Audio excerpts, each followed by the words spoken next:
تو نہیں ہے کہ نماز تو ہم پڑھتے ہیں لیکن ہمارے ارکان و واجبات چھوٹ جانے کی وجہ سے ہمیں کوئی فائدہ ہی نہیں ہو رہا ہے.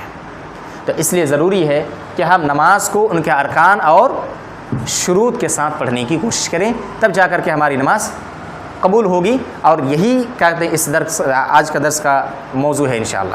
تو سب سے پہلے ہم لوگ نماز, اس کو عربی میں صلاۃ کہتے ہیں. آپ لکھ سکتے ہیں مختصر انداز میں, جلدی جلدی لکھ لیجئے اس لیے کہ ٹائم بھی بہت کم ہے. ہم یہاں لکھا دیتے لیکن ٹائم بہت کم ہے. نماز جو ہے اس کو عربی میں کہتے ہیں صلاۃ, ہے نا. اقیموا الصلاۃ, اقیموا الصلاۃ, تو صلاۃ کا لفظ آیا ہے نماز کے لیے. اچھا, اس میں ایک سوال میں آپ کو بدلا دیتا ہوں کہ کہا جاتا ہے, بہت سارے علماء کرام کا اعتراض ہے اس میں کہ جو ناؤن ہیں اس کو چینج نہیں کر سکتے. سمجھیے کہ نہیں, صلاۃ نماز, تو ہم اس کو نماز کیوں کہیں گے؟ جب اللہ تعالیٰ نے صلاۃ کہا تو صلاۃ ہی کہیں گے. اور بہت سارے بنگالی مقرر ہیں جو نماز نہیں کہتے ہیں بلکہ صلاۃ کہتے ہیں, سختی کرتے ہیں, شدت برتتے ہیں.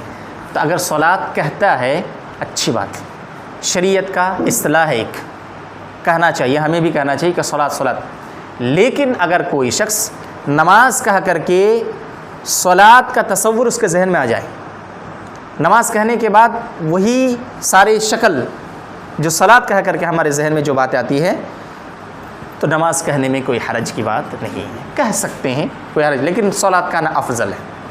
تو صلاۃ, نماز کو کیا کہتے ہیں عربی میں؟ صلاۃ کہتے ہیں. اس کا معنی کیا ہے؟ دعا. صلاۃ کا معنی ہے دعا. کیوں؟ اچھا, نماز کو صلاۃ کیوں کہا ہے؟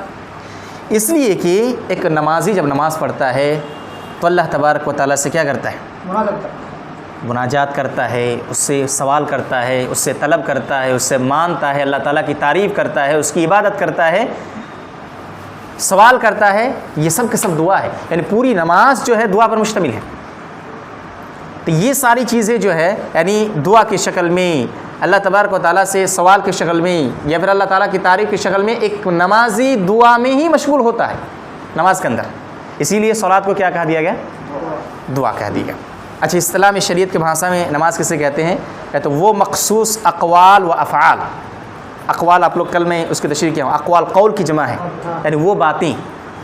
افعال یعنی وہ سارے عمل جن کی ابتدا اللہ اکبر سے, یعنی جن کی شروعات اللہ اکبر سے ہوتی ہے اور انتہا یعنی ختم سلام سے ہوتی ہے. یعنی نماز اللہ اکبر سے شروع کرتے ہوئے کہاں ختم ہوتی ہے؟ سلام پھیرنے تک ختم ہوتی ہے. تو اس کے درمیان جو باتیں ہیں, جو دعائیں ہیں, جو اذکار ہیں, اور جو بھی افعال ہے, جو بھی عمل ہے, اس کے مجموعے کے نام صلاۃ. اس کے مجموعے نام کیا کہتے ہیں؟ صلاۃ کہتے ہیں. تو یہ ہو گیا آپ کے نماز. یہ ہر مسلمان بالغ عاقل شخص پر فرض ہے. اگر وہ مسلمان ہے, بالغ ہو چکا ہے. بالغ کب ہوتا ہے؟ مونچھ نکل آئے, بغل کے بال نکل آئیں, زیر ناف کے بال نکل آئیں, داڑھی مونچھ وغیرہ نکل آئیں. اگر یہ سب چیزیں نہ نکل آئیں, ہوتا ہے کچھ خاندانی حساب سے کہ داڑھی مونچھ جو ہے 20 سال کے بعد آتی ہے, تو اب کیا کہیں گے کہ 20 سال تک وہ بالغ نہیں ہوا ہے؟ نہیں.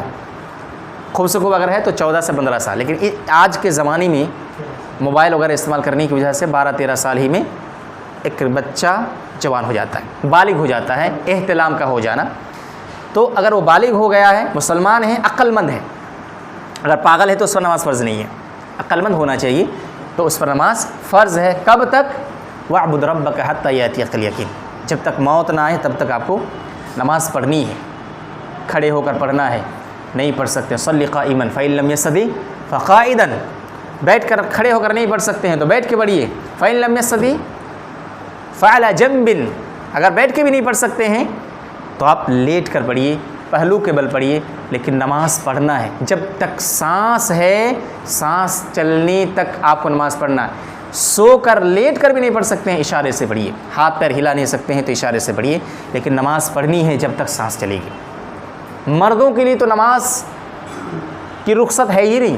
عورتوں کے لیے ہر مہینہ میں حیض کے وقت, نفاس کے وقت کچھ رخصت ہے. لیکن مرد اگر آپ بنے ہیں تو آپ کے لیے نماز کے لیے کوئی رخصت نہیں. خلاص, تو نماز پڑھنا ہے. پڑھتے ہیں سب کو نماز؟ جو نہیں پڑھتے ہیں آج سے وعدہ کیجیے کہ انشاءاللہ جب تک سانس چلے گی نماز نہیں چھوڑیں گے انشاءاللہ. اچھا, نماز کا کیا حکم ہے؟ کل بہت سارے بھائی لوگ جو ہے سوال کر رہے تھے کہ نماز کا کیا حکم ہے. یا نماز چھوڑنے والے کا کیا حکم ہے؟ نماز کا کیا حکم نہیں؟ میں حکم تارک الصلاۃ، جو نماز نہیں پڑھتا ہے اس کا کیا حکم ہے؟ اب اس میں جو ہے بہت سارے علماء کرام کا یہ اتنا ایک ایسا مسئلہ ہے، ایک ایسا اختلافی مسئلہ ہے جس میں ہمارے اہل حدیث علماء بھی اختلاف کیے ہوئے ہیں۔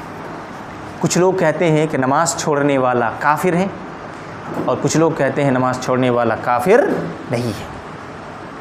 سمجھیے کہ اس چیز کو آپ نوٹ کر سکتے ہیں، اس لیے کہ بڑا اہم نقطہ میں آپ کو بولنے جا رہا ہوں، اور سماج کے اندر بہت سارے علماء کرام کو آپ سنیں گے، یوٹیوب کے ذریعے سے ہو، فیس بک کے ذریعے سے ہو، آپ سنیں گے، سنتے رہیں گے، نماز چھوڑ دینے والا کہہ دیتا ہے کافر ہے، یا پھر کچھ لوگ کہتے ہیں کافر نہیں۔